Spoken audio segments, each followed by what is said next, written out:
I have 9:07 that we're calling this meeting to order. Veronica, I cannot see on our screen. Do you have any public that have joined via Zoom? No, we have Ashley and Lieutenant Nichols. Great.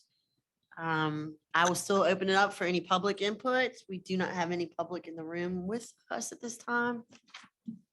All right, moving right along to the approval of minutes for May 2023. If everything looks okay, I'll take a motion to approve.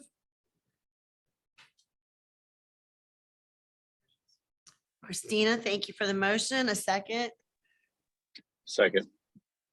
Thanks, McKay. All in favor, say aye. Aye. Do we have all of our mics on? Because I did not hear Christina. That was my fault, Veronica. My mic is on now. Okay, thank you. Okay, moving on to new business. Chance, Jeff. I'll take it. Thanks, Lynn. First, Veronica, can you guys see the slideshow out in virtual Yes. world? All right. Just real quick on this one, shot an email out to the committee members. Just to recap an open discussion, Lynn and I spoke, John and I spoke, we're trying to go back to kind of the bylaws of DPAC and how the agendas are set up with new business, old business, committee reports and such. And just want to make sure any new business, if at all possible, is relayed to staff and or committee members prior to the month's meeting so that we have just ample time to review, assess, decide if we need to bring it as new business that month or we need more time to bring it back. Now, obviously, you know, some stuff comes up quickly that might be urgent. And I mean, everyone in this room, for the most part, has been appointed by council as an advisory to the parking policies and programs. So input's warranted, input's needed, input is appreciated. Just need to try to do it with enough time for everyone to be aware of items. So that's it on my side. Thank you for reminding. Sure. It got a little hectic last meeting, so I think if we go back to this format, it'll be easier for everybody. And feel free, I'm going to try to send an email out. I'm going to try to do it at least a week, maybe 2 weeks prior to that next month's meeting. If something comes up either before or after, feel free to send me a direct message and I'm happy to relay it back out or put the item on the agenda. If you want. Sounds good. Any questions, concerns? All right, moving along, old business. Jeff? Good morning, everybody. Always a pleasure to speak with the committee. 300 South Front update. Informational letters went out first week of June, and the gist of it was, you know, they qualified for expansion of the program through the Park Wilmington survey. The letter mentioned some other stuff about if it gets approved, there'd be a soft enforcement of the new signage. Everybody on that block has received it. I wanted to give Rebecca a shout out for helping us get the addresses figured out. That was a big deal. Thank you for that. The next point is the ballots to vote on the new signage. By the way, that signage is 9 a.m. to 3 a.m. permit only, Monday through Sunday. The ballots for that go out June 20th. We suspect that they will get there by June 23rd. And then they have a drop dead date of July 7th to return those ballots to us. There's a 2-week moment for that crowd to get their ballots back in. There's a resident over in London. We got a crowd I was trying to find still, but anyway, they will get the ballots in as needed, I'm sure. We want to get it on the DPAC agenda for motion in August.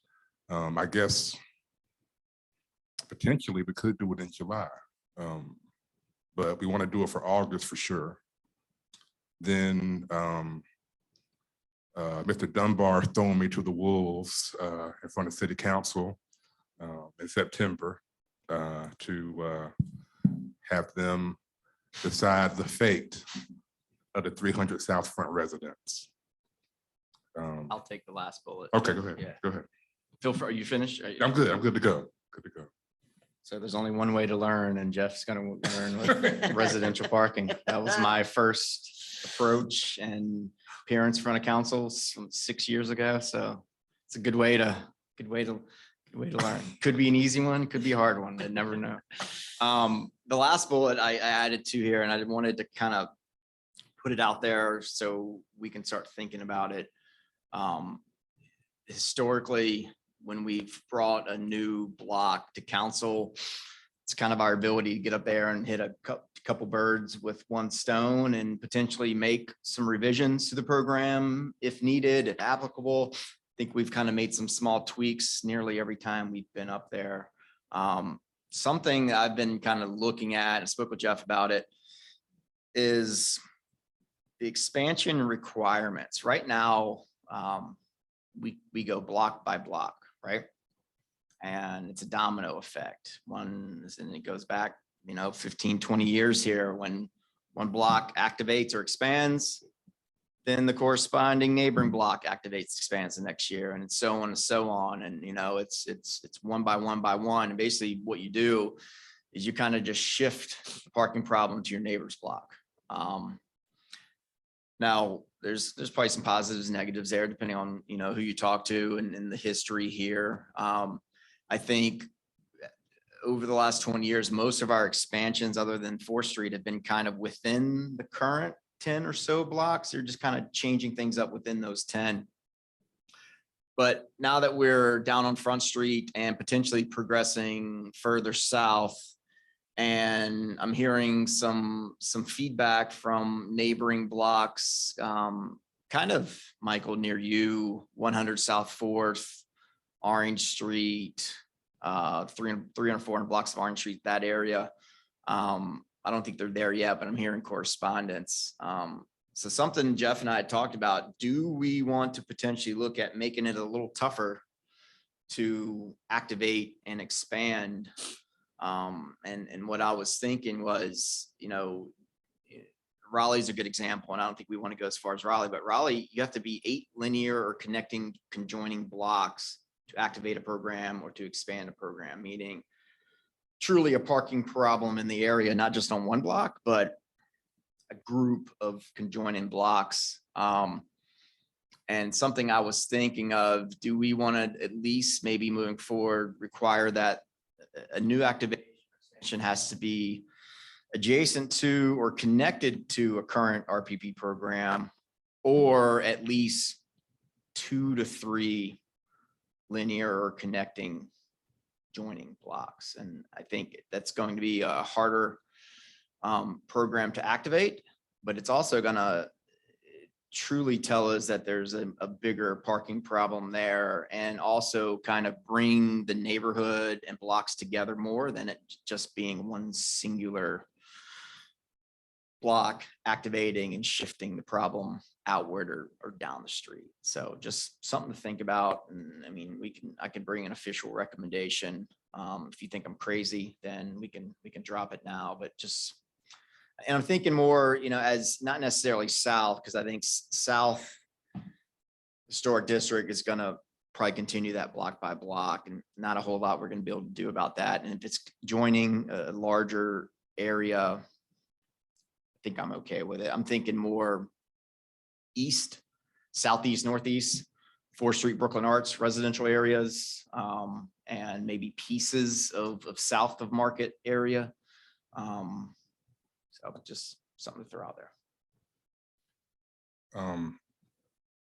I think what you're explaining is spot on. I think that there's a domino effect when you expand the program to one block. My thought is that it needs to be a comprehensive, like you said, a linear 3 or 4 streets come together if it's a real parking concern. Because what's happening now, once we get this thing passed, which I'm sure it will, hold up, maybe.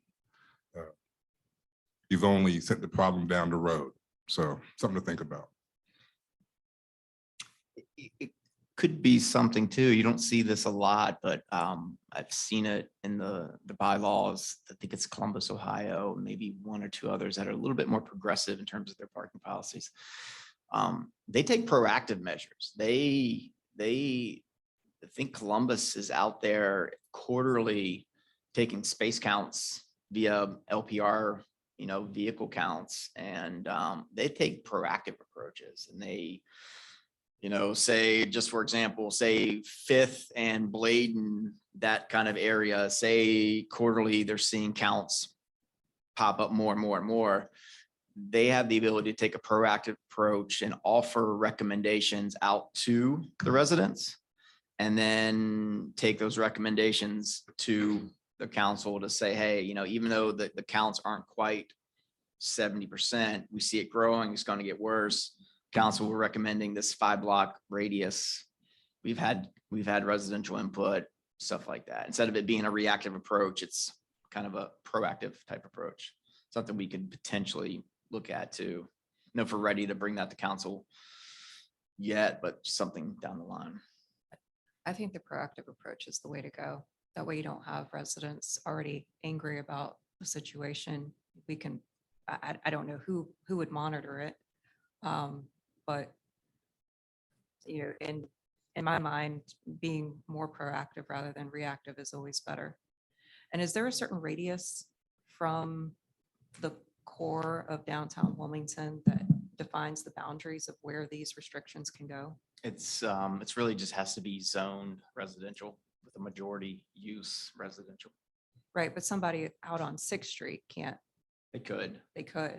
Most likely they wouldn't pass the 2-prong litmus test because it's the 70% occupancy and 25% outside of the immediate area. It's a tough one. It's really, normally it's near heavily commercial areas. well, if we were to take the proactive route at, Brooklyn Arts and then that Right. one area of Castle Street between 3rd and Water. With the new businesses that are popping up there, I mean, that's just. Yeah. Could cause an issue. I don't know what type of policies you have to put into the laws or ordinances, but seems to me the best bet. And Chance, I was gonna mention something before, that the proactive, we kind of currently as a city let the residents come to us and state. And over the years, it has been the tremendous domino effect. I mean, thankfully, knock on wood, I think it's slowed down a little bit recently. But I mean, there for quite a while, every DPAC meeting, we were talking about this block doing this and you taking counts. I think it might be an interesting approach for the city to kind of lay out what ideally they think would work in each of the areas. And like Christina said, do the proactive approach that let us drive the bus, not rather than the residents. The city say this area, we know these businesses are coming. I like that flip instead of waiting for the residents, because while I think it's a very, very good program and very detail oriented, it does take some time. And as Christina mentioned, a lot of what we've seen in DPAC, at least, a lot of the residents are very frustrated when they get to DPAC, and then it's still another several month process for them to do the counts, to get the ballots and all of that. So I think it would also help expedite resolutions if we looked at more of a city-driven layout rather than by request. I just better serve the community, residential community. Yeah, the only challenge I see with that one is could encounter some resistance. Mhm. I mean, there might be blocks within, might be singular blocks within a A bigger area. 6-block conjoining area that absolutely despise the program and do not want to join up no matter how bad they're parking from. So I think that's the conflict you potentially run into. And But it's- again, I channel in a former board member, but consistency, I do think for, especially when people are coming downtown specifically, you know, if you're driving and one block has signs for this and then you go another block and it's signs for this, I don't know where to go. I don't know what to Correct. do. If there could be, I always dreamed of a color coded map, you know, the green blocks are residential and these are the hours, the blue block, you know, that sort of grand picture instead of us piecemealing the whole city. Got it. I think another good example is, you know, as we progress down Front Street, as Jeff said, if Front Street gets expanded, you're now at, you know, you're nearing Church Street on the south end, Castle Street on the south end. You've got a brand new restaurant about to open up at Castle and Third that's assumed to bring some extra parking activity to Castle Street there. I think that could be a potentially good step one if we do take a proactive approach of the 2 blocks of Church Street, 2 blocks of Castle Street, just right there to uniformly add to the kind of southern district, so to speak. Okay, we can kind of bring some ideas and recommendations. We could also put a halt on the program until we come up with a grand master plan too. So something to think about. I have no problem going to council and saying, hey, we're gonna, after this, we want to halt for, you know, 12 to 18 months and put pen to paper and come up with a kind of a better plan too. So.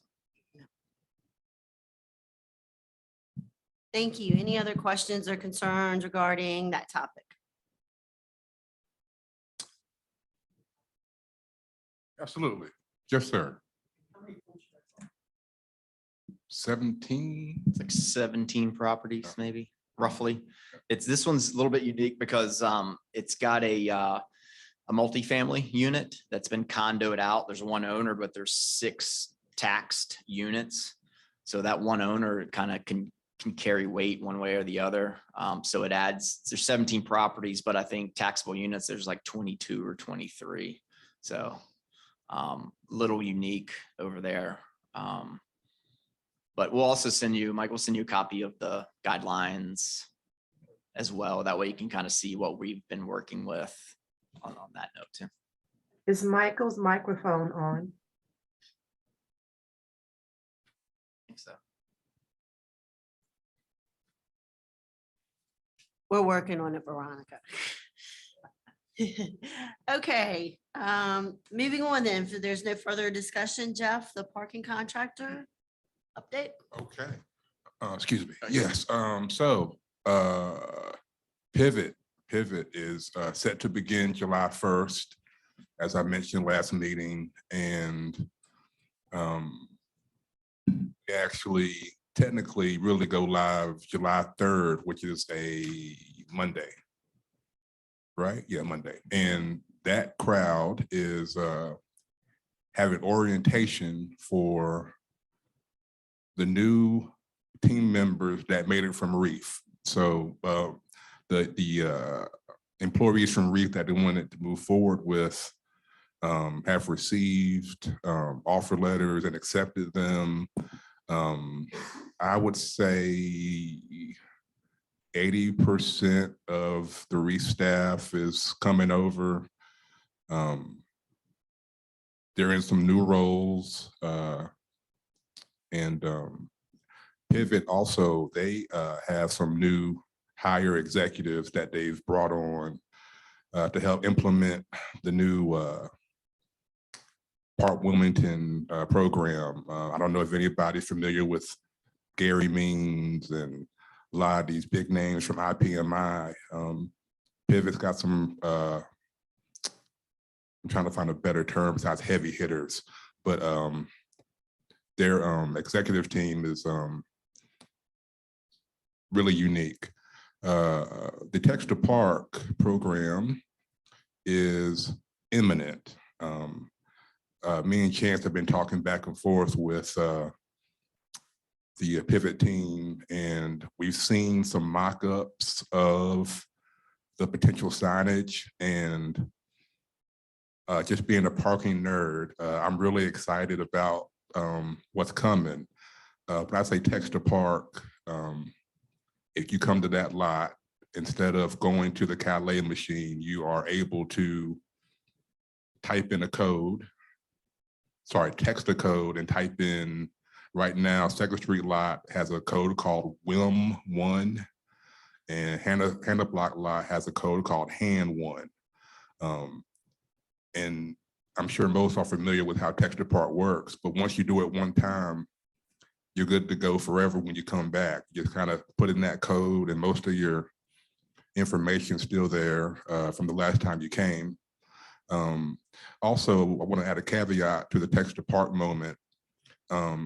We're still going to have the Calais machines, which I'm talking parking terms. Calais is the pay station where you put the credit card in. You can still go and put the credit card in at the pay station. We also are going to have pay by phone available in that lot as well. So you got 3 different options to use in those surface lots. So we're not fast forwarding you too fast to 2023. You can still go old school to the pay station.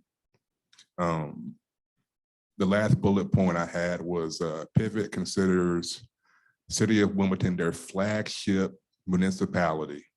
What that means is threefold. I feel like based on that, they're going to come in trying to do everything they can do to make this go great. As that company continues to grow and expand, they want Wilmington to be the shock and awe of their brand. I also want to add that you will probably see some social media outreach about them coming if you haven't already. They reached out to me and Chance about that. They wanted to get our permission to kind of brag about grabbing Wilmington. Last time we talked, I mentioned how excited they were. I have really positive vibes and high hopes for what they're going to bring to the city of Wilmington. That is the Pivot update. Just a quick question. Is the city looking to repurpose the equipment that are in the lots after the transition period to text to park? Or do you see that staying, the equipment staying and just providing the options? We'll keep the meters in Okay. place, at least for now. We'll see probably how the adoption rate turns day one and over some time. I mean, as you know, on street, it took many moons for pay by phone to hit that 15%, 20%. I think they're up to nearly 50% of our transactions are pay by phone now. Right. I think we'll wait for that adoption rate to beef up. I think in that lot right now, it's nearly all credit card transactions. I think it's like 98% to 2% cash versus credit card. So that's a good trend. I think the only challenge with the apps and the text to parks is the processing fees. It just adds on to that already parking fee. So I think as of right now, we want to keep a non-extra fee option in place. Any other questions or concerns? Veronica, just for note, John Sneed has joined the party as well. All right, Mr. Inman, Thermo Fisher update. Back to Chance. Sorry, Back to sorry, I Chance. feel like I'm playing tennis Yeah, today. we're playing some tennis / what's the new tennis? Oh, yeah, pickleball. Pickleball. Yeah, there we go. So we won't bring pickleball into it, but just as an example. All right, hopefully I can provide a good update here. It's a lot of moving parts with Thermo Fisher PPD purchase, but just quick recap. $68 million purchase price for the campus up there. There will be no tax increase in the city's FY24 budget. for those property owners that live and reside within the city. Big positive there. It's 12-acre campus with 370 square foot of office space. The intention here is for the city to consolidate its 7 or 8 properties scattered around downtown and other parts of the city and consolidate its core operational offices up to the Thermo Fisher building. Most likely if the property is closed on, that transition is probably going to take 12 plus months for city employees to make that transition from the 8 properties up north. It's 1,022 space parking deck within the portfolio. There are 240 parking spaces underneath the office building. Most likely the plan for those parking spaces underneath the building will be city employees and tenant parking only. I don't foresee any public parking underneath the building there. What about the flat lots? I'm getting to that. Okay, sorry. I got Uh, excited. Two parcels for future development. One is completely undeveloped right now. The second is the flat surface lot that Lynn just jumped ahead of herself on. I think it's like 250 parking spaces and some change. They've grayed out a few spaces, but roughly 240 to 250. We're holding on any parking use for that right now on the initial plans. The long-term and probably short-term plan for both that lot and the undeveloped parcel is for those to get sold and redeveloped. And there are financial plans with the bond issuance and stuff that have factored that revenue coming back in to help relieve some of those bond payments in the near future. So kind of holding any parking use for that lot right now. I think we'll see the sale finalizes and see how much that 1,022 space parking deck can service initially and can kind of take it from there. It could be kind of potentially used on an as needed basis.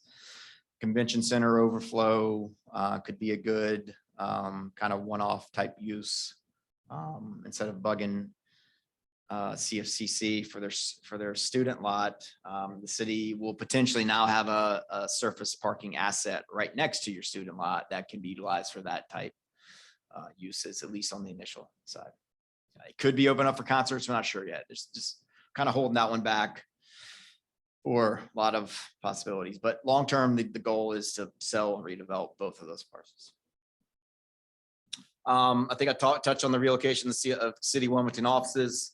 The big hurdle purchase was approved by the LGC last week. The purchase and bond issuance was approved by council for the remaining diligence funds that need to get paid. I think they were paid yesterday to Thermo. Next step would be the bond issuance, which I think is at the very end of June, and then potential closing date somewhere between July 13th and July 31st. If all goes as planned, our at least initial recommendation on the parking plan was to first clear our schedules for the next 6 months. And then most likely get our ducks in a row. We can probably easily open up that parking deck for event parking only, probably as of August, whatever that first concert is at Live Oak Bank in August. I think it's the first or second week in August. That's pretty easy. We can go gates up, handheld barcode type scanners, just like you'd see at any stadium events.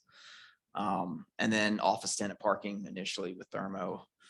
We're toying with some ideas of adding our TIBA parking system gated technology in there. There's a very long lead time. It's a 16+ week lead time and nearly $300,000 to $400,000 price tag to outfit that parking deck with the same technology we have elsewhere. Scott's not here, but we are also looking at a potential gateless, frictionless parking operation there as well. We think we can kind of run that similar to, say, a surface lot where you have pay station strategically put on each floor, no gates. You pay the pay station, enter the amount of time. You'll have a text to park mobile option, and then your monthly parking, instead of having a badge scanning in and out and watching the gates come up or getting trapped at the gate, your monthly badge would be your license plate. So your credential would be your license plate, and we enforce it just how we enforce, on-street type parking. Frictionless, meaning you're coming and going out of that deck without any gates stopping you, delaying you, mechanical errors, getting trapped, stuff like that. We're looking at both options now. I don't know that we have a tried and true recommendation yet. One of the challenges we've run in with is the validation process with the frictionless, gateless process. We think we have a solution, but our pivot team has been at IPMI this week, so we're trying to get them on a phone call with one of our vendors to make sure we can do what we think we can do there. And it's minimal investment. Probably less than $100,000 investment to outfit that thing with a frictionless process. And if it doesn't work, we can take most of that technology out of that deck and spread it somewhere on the north end, so it wouldn't be a loss per se. And then we could go the route of the gated if that ends up being the advantageous option down the line. Yes, sir. You mentioned monthlies there. I had thought in previous conversation, we said we were going to try to avoid monthlies there. Is that something that is going to be part of it now, or? Yeah, I think there will be a potential for monthly parking, and I mean, just alone, the city of Wilmington employees, the future tenants of that building, I think would drive most of those contracted monthly parking. And when I say monthly parkers, I mean the 30-day parking licenses like we have elsewhere, no long-term type contracted groups as of right now, but tenant parking, and as the area grows, yeah, I think for the revenue sake alone, we'll have to allow some monthly parking. But obviously, obviously one of the giant public uses of that parking deck is going to be the park, Live Oak Bank. So we'll have to balance that correctly. And just a little diagram of the campus as a reminder. Got really 4 parcels. 2 of them are considered one parcel within the cell, I think, but it's undeveloped track number 1, surface lot number 3. Both of those most likely plan to be redeveloped and sold in the near future. And then number 2 is the parking deck and the office tower that would remain in city's asset list. As far as the flat parking, there's kind of an upper and a lower. I'm assuming that upper part will be kept as like a visitor type lot. Yeah, great question, John. Yeah, I think it's like 30 or 40 spaces on the upper lot, kind of at the edge of one of those number 2 bubbles there. That would be held back similar to 305 Chestnut, where there would most likely be some kind of visitor parking built in, 2 hour, 1 hour, or something along those lines for folks coming to do business at CPUA, city finance, planning, all that stuff.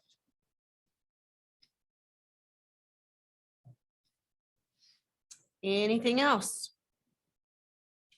All right, we will move on then to city reports, 2nd Street parking. I'll take this one. 2nd Street CIP substantially complete.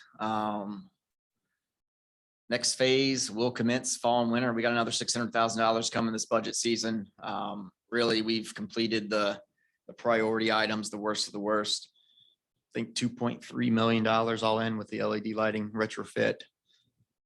There are some concrete stuff that has popped up during construction that wasn't there 3 years ago when we did the initial survey. Small stuff like scraping paint and repainting the handrails, stuff like that will be kind of part of this next phase. We'll most likely engage with Andrew Engineers early on, updated visual survey, specs, purchasing, all that stuff. I would say if we can keep the train rolling on this one, I would say fall, winter, spring, somewhere in there on a potential start date bidding, then start date of the next phase, which won't be nearly as intrusive or impactful as this last phase. On that same subject, Market Street structural survey has been received. We haven't had time to review it yet. as per my understanding, there's no surprises. As I've mentioned before, it's really waterproofing on the rooftop, expansion joists that need to get repaired, minor concrete spalling. Got a $600,000 budget and a CIP capital project for that one. Jeff has mentioned Second Street lot security cams. There's been some unforeseen delays. We're waiting on a piece of equipment that connects those cameras to the Market Street cameras via radio satellite type signals. So they sent in the wrong one, and we're just waiting on the new piece of equipment to come in, and then we'll have 2 360 visuals on that lot that can be monitored by staff, also integrated with WPD Sting Center as well. So that'll be kind of the last piece of parking, major parking assets that don't have cameras that we're about to get a visual on, which will be great. And reminder that parking rates have been recommended, and if council adopts the budget and updated fee schedule, will increase on July 1st or shortly thereafter. Most likely we will go through the pivot transition and then focus on updating those rates with signage and everything, probably mid to late July. And that's on street going from $2 to $250. Couple rates at River Place increasing, and I believe the convention center special event concert rate going from $15 to $20 flat rate. And not on the slide, but I wanted to kind of give a shout out to some folks in this room. Jeff Lynn, a lot of other folks that helped in various ways through the last few years, but the last week of May, first week in June, between Live Oak Bank and Greenfield Lake Amphitheater, there were 5 sold out shows, nearly 24,000 attendees, ticket sales, Dave Matthews Band, 2 nights, giant production crew on the north end. I think there was something along the lines of like 15 or 16 tractor trailers, a giant catering setup, and a lot of attendees in town leading from or coming off Memorial Day weekend. And out of those 5 concerts, not all of them downtown, some of them at Greenfield Lake, I didn't get a single phone call about parking, about downtown, about trash or anything. I mean, it was a very positive non-event, big deal for the city downtown. So between the MSD, myself, Jeff, John, Lynn, lending a hand with the parking on the north end. No, that's not, we can't do that without a giant group effort on that. So I'm hoping with the PPD purchase, we can kind of continue these trends and to be bringing in, the Dave Matthews Bands of the world into a venue that's nearly a third of the size of Walnut Creek and Raleigh. And for them to want to come back to a venue 2 nights, a third of the size of Raleigh, it's a big deal for our town. So round of applause and kudos to everyone that has helped this process for the last 2, 3, 4+ years. So, Great job to you too, sir. thank you. Great job with this. When the first designs of it, I thought parking was going to be a nightmare, but you guys have stepped up and handled it from the front side. So it's. Yeah, I think as Kudos Project to Grace you. potentially comes online on the north end, we might lose some of that extra real estate we have for production, but that's where we all collectively put our think caps on and start asking Lynn for use of her surface lot again. Kidding, Figure it out. We always do. We Instead of always just do. annex that and maybe. Kidding. But there are going to be continued challenges, but we figured it out before and we'll continue to make this work. So Absolutely. that's Anything it on the else? city updates, I believe, Lynn. Okay. All right, we'll go to organizational updates. Then I believe Lieutenant Nichols is on with WPD. I am. Yes, sir. Good morning. So real quick, some numbers for the past couple of weeks. We've had 13 alcohol-related citations, 5 bar inspections, 6 drug arrests, 4 felony, 2 misdemeanor, and 6 DWIs in the downtown district. We also, in the past month, and Chance, you're well aware, we've had some issues with some B&E autos in some of our hotels and apartment complexes. We have made 3 arrests in reference to these. incidents and have charged those individuals as well. We're currently addressing the skateboarding and bicycle issue in the Brooklyn Arts District. They're riding on the sidewalks and we've had some complaints. So we are actively and trying to be proactive out there as well and get some of these guys and take care of that issue. Starting Monday, we have 2 additional officers that are going to be full-time downtown specifically for our unit and 1 additional mounted rider. So that'll be a total of 4 horses and about 12 officers that are assigned solely for the downtown area. And like I said, that starts Monday. But other than that, we're full swing on the weekends, Friday and Saturday night down here with the bar crowds, but it has not been an issue. So. Thank you, That's sir. great. Yes, ma'am. All right, CVB. We have 400 fire chiefs in-house right now. They're wrapping up tomorrow. Starting next week, we've got the Bar Association coming in with 300 people. And then in mid-July, we've got the North Carolina Police Executives Association coming in with 400 people. And we've had really good numbers the last couple of months. Just about everything that we've had, the numbers have been higher than ever. We've got 20-year groups that are saying they've got record attendance, and that's been happening consistently the last month or so. So I believe the meetings are back full strength and even getting better. Thank you. DBA, nothing from anybody there, Chance, correct? Since, okay. New Hanover County. Well, I was going to introduce First Sergeant Cottle. He's going to be replacing First Sergeant, well, now Lieutenant Olinger, can't even speak today, a representative for the Sheriff's Office. He sent some stats to me for June.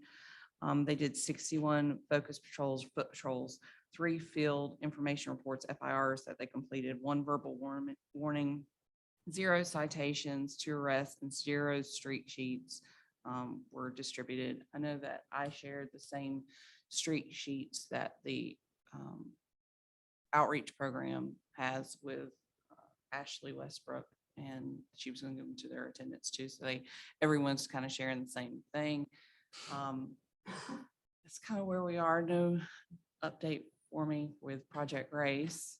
Got a little bit of information, but not anything really that can be shared really that's outside of what we already know, just kind of waiting on LGC kind of stuff. But that's kind of my only update. Thank you, ma'am. Roe, Michael, I know you're not official yet, but you're welcome to give an update if you'd like. Really nothing much to report. I think the next big event for Row will be the backdoor kitchen tour in fall. No more meetings now, I believe, until September for Row. And that's basically it. Thank you. WDI. So just a few highlights from our May MSD report. We had a lot of hospitality engagements. It's at an all-time high for the month of May, year over year, due to Live Oak Bake Pavilion concerts. The team recorded 66,122 hospitality contacts, which is 30% over what we experienced in May of 2022. We had a few focused special projects. We did landscaping at Bailey Park and Vance Alley, right-of-way pressure washing along the Riverwalk at Market and Water Street. And we are ongoing with our alleyway cleanings at Battencourt Alley, Quince, Henderson, and Wilkinson. And then we also are continuing to do some tree well maintenance along the streets. 2nd and 4th Streets have been our main focus zones. I went out there the other day with the team. They cut out the saplings and just overgrowth in front of Bespoke Coffee and all the way down to that section to Market Street. So they're doing a really good job. And then for our outreach work, Jack made 543 interactions with persons of interest that he has throughout the MSD in the month of May. So he's very busy right now. There has been a new day shelter that opened up at 5th and Market Street. It's open Monday and Wednesdays. You're likely to see some activity dip downtown because of that shelter. It's been a really good addition. They have, social workers are there to help guide folks to serve reaching services. They do food and just give them a cool place to stay for the day. So it's been a huge help. Really excited that Living Hope and Randy Evans, I think it's Randy Evans with Feast and the Feast Gathering groups are all conjoining in this effort to keep this day shelter open. And then as far as WDI is concerned, we were approved for the $40,000 retail study for the city. So I'll be working on that with a contractor and a new piece of technology. I hope that will be useful. We're still working out the details of who our contractors are going to be, but we will be moving forward with that this summer and through the fall, and hopefully have something to present to council by this time in the next fiscal year. And then we've got some excess MSD funding that we're going to throw to the committees this afternoon in hopes of utilizing it, dispersing it in the city somehow. That's all. Thank you. Thank you. And then for CFCC, we are in full summer swing with graduation slated for August 4th. We are beginning renovations on the 319 3rd Street project and anticipate having some staff in that building by the end of August, and then hopefully end of December, pretty much full occupancy of our areas. There's still tenants in the building as well. Yes, that is correct. The old Bank of America building. Excuse me. Yes, it's going to be slated to be, not approved yet, but slated to be our H building, which is Health and Human Services. It is going to be primarily focused on nursing. Our dental program will expand as well and have some in there. And there's talk of maybe doing something different with child daycare as well, but the building primarily is going to be Health and Human Services. And that's it for CFCC. Does anybody else have any updates or announcements they'd like to make at this time? Okay, hearing none, I will take a motion to dismiss, please. Motion. Thank you, Christina. A second, please. John, thank you for the second. All in favor, aye. Aye. See you next time, guys. Have a great day. Bye.